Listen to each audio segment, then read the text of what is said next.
Hello students, welcome to Shiny Maths. 8ஆம் வகுப்பு எடுத்துக்காட்டு 1.37 பார்க்கலாம்.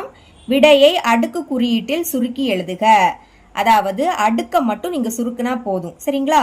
ஃபர்ஸ்ட் சப்டிவிஷன் 3/5 வகுத்தல் 3/8 அதோட அடுக்குல 5 பெருக்கல் 3/-5. சால்வ் பண்ணலாம். கொஸ்டின் எடுத்து எழுதிக்கிட்டேன், சால்வ் பண்ணலாம். முதல் பிராக்கெட்டுக்குள்ள இருக்கிறத தான் சால்வ் பண்ணணும், சரிங்களா? பாருங்க, அடிமானம் சேமா இருக்கு, இங்கே 3 இங்கே 3, ஆனா அடுக்கு வேற வேறையா இருக்கு, நடுவுல வகுத்தல் இருக்கு. அப்ப என்ன ஃபார்முலா? a அடுக்கு m வகுத்தல் a அடுக்கு n is equal to a அடுக்கு m மைனஸ் n. அடிமானம் சேமா இருக்கா? இங்கேயே இங்கேயே. அப்ப a ஒரு வாட்டி எழுதணும். எழுதிக்கிட்டு வகுத்தல்ல இருக்கு, நமக்கு கொஸ்டின்ல வகுத்தல் குறியீடு கொடுத்துருக்காங்க. இங்க பை இருக்கு, பைனாலும் வகுத்தல்னாலும் ஒண்ணுதான், ஓகேங்களா? வகுத்தல்ல இருக்கிறதுனால அடுக்க கழிக்கணும். எம் எடுத்து எழுதிருங்க, கழிக்கிறதுனால நடுவில் மைனஸ், அடுத்து இதோட அடுக்குல என் இருக்கு, அப்போ என் எழுதிக்கணும். அதே மாதிரி தான் சால்வ் பண்ண போறோம். அடிமானம் சேமா இருக்கா? 3 3 ஒரு வாட்டி எழுதிருங்க. அடுக்க கழிக்கலாம், இங்க 5 இருக்கு, கழிக்கிறதுனால நடுவில் மைனஸ், அடுத்து இந்த 8. இனி இதோட அடுக்குல 5 இருக்கு, அதை மறக்காம எழுதிக்கணும். சென்டர்ல பெருக்கல் 3/-5, அதை அப்படியே எடுத்து எழுதிருங்க. இப்பவும் பிராக்கெட்டுக்குள்ள இருக்கிறத சால்வ் பண்ணலாம். 3 சென்டர்ல மைனஸ், அப்ப கழிக்கணும். கழிச்சு பெரிய எண்ணோட குறியீட போடணும். 8ல இருந்து 5 கழிச்சா 3, பெரிய எண்ணது 8, அதோட குறியீடு மைனஸ். அதாவது சென்டர்ல மைனஸ் இருந்துன்னா கழிக்கணும், கழிச்சு பெரிய எண்ணோட குறியீட போடணும். 8ல இருந்து 5 கழிச்சா 3, பெரிய எண் 8, அதோட குறியீடு மைனஸ். இனி இதோட அடுக்குல 5 இருக்கு, எழுதிக்கலாம். பெருக்கல் 3/-5. இனி இது எப்படி இருக்குன்னா a அடுக்கு m அதோட அடுக்குல n, அதாவது அடிமானம் இருக்கா, அதை அப்படியே எடுத்து எழுதிருங்க. ஏயோட அடுக்குல m இருக்கு, இனி அதோட அடுக்குல n. இந்த மாதிரி இருக்கும்போது அடுக்க பெருக்கணும். எம்மையும் என்னையும் பெருக்குனா m இன்டூ n. அதே மாதிரி தான் இங்கேயும் அடிமானம் 3 எழுதிருங்க.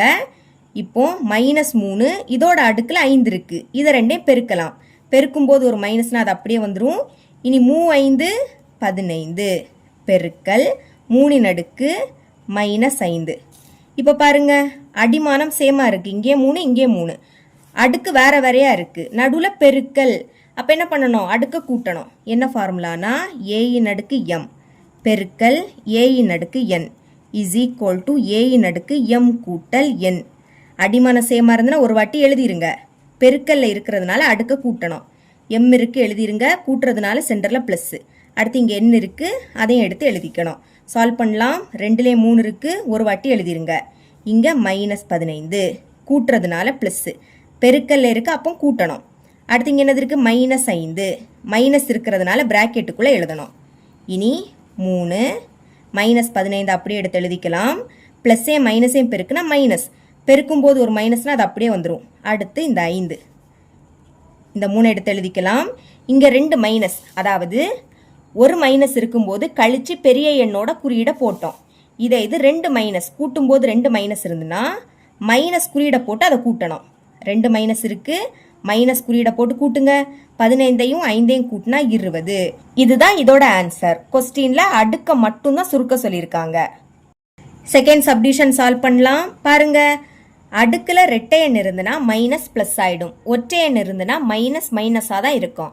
4 ரெட்டை எண், அப்போ மைனஸ் என்ன ஆயிடும்? பிளஸ் ஆயிடும். பிளஸ்னா பிளஸ் குறியீடு போடாண்டா.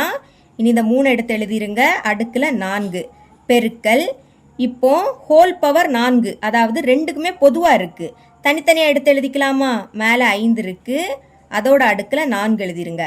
பை கீழே 3 இருக்கு, இதோட அடுக்குலயே 4 எடுத்து எழுதிக்கலாம்.